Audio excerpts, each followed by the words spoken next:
Tell y'all a ghost story. Y'all want to hear a ghost story? Really good, cool ghost story. Check this out, right? And this is actually a true story. Jenice Hawkins. Jenice Hawkins lived in Sarasota, Florida. She had two kids, Tylil and Tasha. Tylil was in the 6th grade.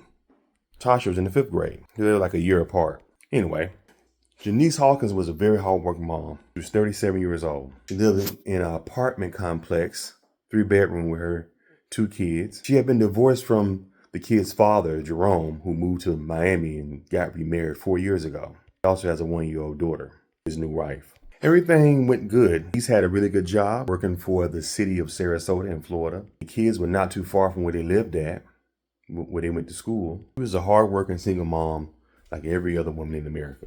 Saying every woman in America is a single mom, but y'all know what I mean. Now, one particular day, Janice's friend, Lisa, came over after not hearing from her friend for 3 days. Came over about 4:30 in the afternoon on a Friday. Lisa knocked on the door, and Tylil and Tasha were in the living room. Tylil was doing homework and Tasha was watching TV. This took place back in 2001. Lisa knocks on the door and Tylil lets her in. And she's like, where your mom at? Tylil begins to tell Lisa that, well, mom made us lunch, and which was some sandwiches and some potato chips. And she's back there in her room. She's, taking a nap. Lisa was like, well, what's been going on? I've been trying to call her. I called her like 3 days straight. She hadn't been answering the phone. Y'all good? Tasha and Tylil looked like they had just got home from school. They looked well fed, well dressed, everything. And Tylil and Tasha decided, to reply to Lisa, yeah, we're good. Mama, she can't, we've been here about 2 hours. Mama is back to sleep. I don't know what's going on. I don't know why she's not answering her phone, but, we good. She's taking a nap.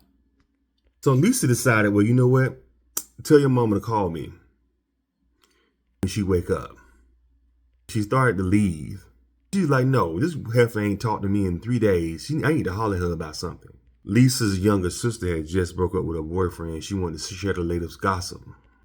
So Lisa decides to make her way down the hallway to the very end of the hall, which was Janice's room. She gets to the end of the hall and she knocks on the door, Janice's door. She knocks on the door. Lisa, wake up, girl. Why you ain't been answering your phone? Knocks again. Girl, wake up. Jenice didn't come to the door, so she's knocking on the door. Hey, wake up. I ain't holler at you. Wake up. You've been hiding. What's been going on? After about the 3rd or 4th knock, Tasha and Tylil decided to peep down the hall to see what was going on, to see if their mom was going to answer the door. Jenice never answered the door. So Lisa decided to go ahead and open the door and let herself in to Janice's room. When she goes into Janice's room, Jenice is laying there on the bed. It looks like she's taking a regular nap. Like, girl, you don't hear me knocking on the door? This is what Lisa told her. You don't hear me knocking on the door? I'm knocking on the door. You ain't. What's going on? Like, wake up. And calling for 3 days. You ain't been answering your phone.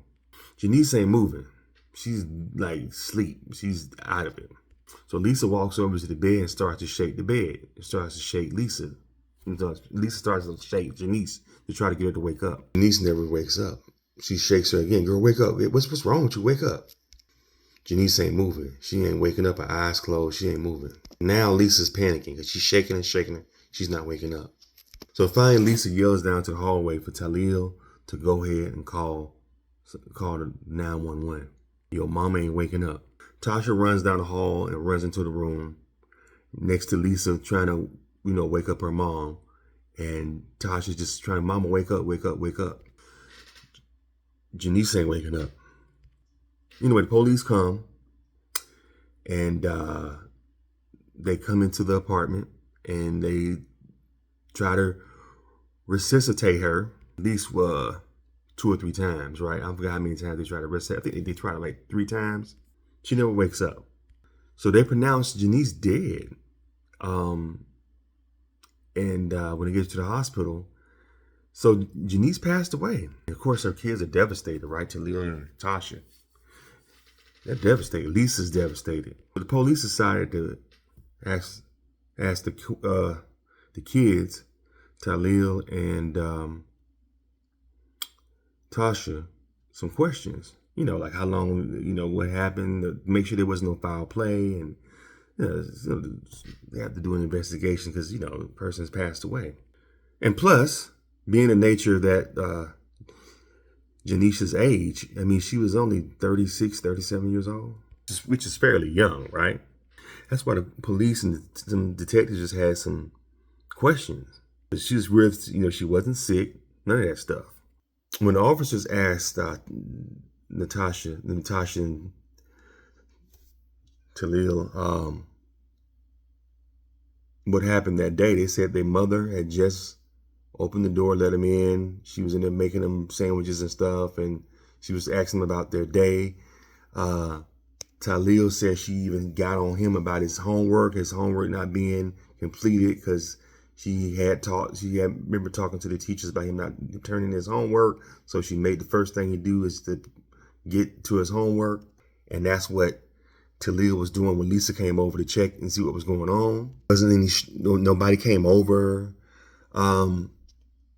Jenice had a dating life. She had just started dating a guy. They went out once and she never invited him over, so the guy didn't know where she stayed at. They couldn't say that he had anything to do with it. She just started dating the guy maybe 2 or 3 weeks prior.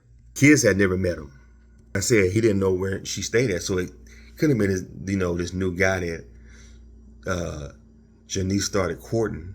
They decided to do an autopsy. A couple of days go by and the autopsy results have came in. Apparently, Jenice had been having heart problems throughout her life for years. She had a small heart murmur that she was born with. Apparently, what the autopsy came to the conclusion of is that Lisa had passed away in her sleep she slept in her sleep. She had pretty much passed away of a heart attack in her sleep.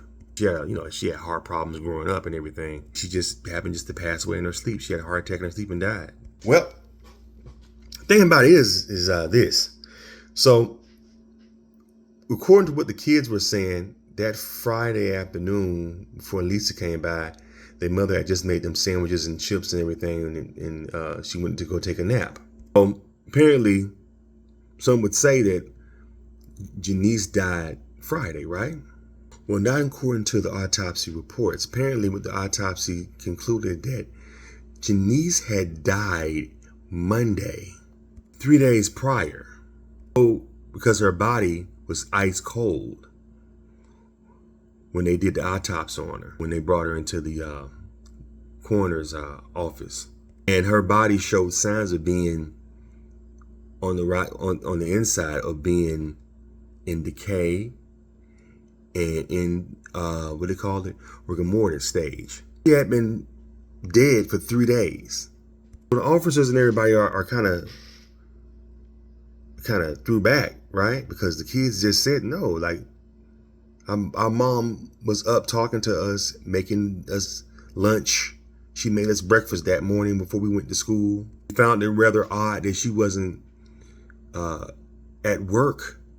Tasha had stated that her mom was in her pajamas the last 3 days, but they didn't think nothing of it because their mom would take, days off. Her mom would work real hard for months at a time, putting in overtime and everything. And she would just take a lot of time off and just be at home chilling just to recuperate. They didn't really pay it no mind. They just thought, oh, mama just taking some days off. That's why she's in her pajamas for the past 3 days. She just, she's done that before. What the kids had told her, Lisa and the police officers and their family and everything. So it wasn't unusual. So the officers and the investigators decided to call Jenice's job. They said, well, hey, you guys Jenice wasn't showing up for work. You guys, they're raising the red flags. Jenice had been working for the county office I think she worked for the county office about 15 years or so, since her early 20s. So it wasn't unusual for her to take a couple of days off and maybe call in, 2 or 3 days out of the week and say, hey, I'm taking some days off. to let y'all know, or she would write it down in the books and take some days off. They checked the books. They checked the timesheet when she signed into the take time off. She had taken those 3 days off. So the police were asking neighbors and everything around the apartment complex that Jenice and her kids lived in. They said they would hear her in there talking because the walls are very thin in their apartments. They heard that particular morning, they heard Jenice's voice as she was talking to Talil about something, not don't forget something. And he was responding, yes, mom. They heard her voice. Thursday, they heard her voice when they was coming back from school, sending them off to school every other day. Neighbor across the hall said that she heard her, but she didn't see her. But she said, she just started, when she went to go open the door to say, hey, Jenice, had already closed the door and went back into her apartment. She didn't even bother. She said, I'll just catch you on the next time. The next time I see her, I'll say what's up. Right across the hall from Jenice and her kids. Everything just checked out, right? For the kids' story of their mom being alive and walking around, making them breakfast, dinners, greeting them, helping them out with homeworks, helping Tasha get her clothes together for school the next day. And these kids swear up and down that their mom was alive Tuesday, Wednesday, Thursday, and Friday. They started to check out when Lisa was calling her phone, and even Jenice's mother, the kid's grandmother, called her phone. She wasn't answering her phone. Now, Jenice's mother, she didn't really raise any red flags about it because she know during the week that Jenice is busy with the kids and she's working. It's only her. She ain't really got nobody helping her, and she works a lot of hours at her job. And then when she's not working a lot of hours at her job, she's taking a nap or doing something with the kids. So when her mom called her mom said that she called her on Wednesday and she didn't answer her phone. But she didn't say, okay, well, she's busy, so I'll see you this weekend. On the weekends, she would always see her mom. They hadn't made it to the weekend yet. Apparently, from what the coroner's police are saying, that she passed away that Monday night or that Tuesday morning. Some mysterious shit, right? These kids were saying, yeah, their mother was alive Tuesday, Wednesday, Thursday, and Friday. Coroners and the doctors in the coroner's office and the investigators saying, no, she was dead for 3 days. So here's the question. What was letting the kids in and feeding them and talking to them and nurturing them the whole time? The kids just hallucinating and making it all up, and their mom was just in the house dead the whole time, and the kids were just taking care of themselves and was just in delusion that their mom had died? Or was Jenice a ghost? Or was Jenice she might have been a zombie? You think about zombies, you think about like the Thriller zombie, like decaying, face coming off, trying to run at you, and skin, eyeball hanging out, be rotting. But she could have been a zombie. Like if she just passed away on Monday or Tuesday night morning, she's not decaying just yet, right? She could have been a zombie. Or she could have been a ghost. People were speculating that maybe, just maybe, Jenice did pass away and her ghost was just, something was keeping her body moving and keeping the kids together. And when Lisa came, Jenice was able to finally be at rest. The kids had help. I don't know, man. Some weird shit, man. I don't know, man. What y'all think? Do y'all think that Jenice was a ghost? Was it a zombie? Or was these kids making the whole thing up, man? It's some weird shit, right? Let's talk about it in the comments. Subscribe to the channel, Charles Arnes World.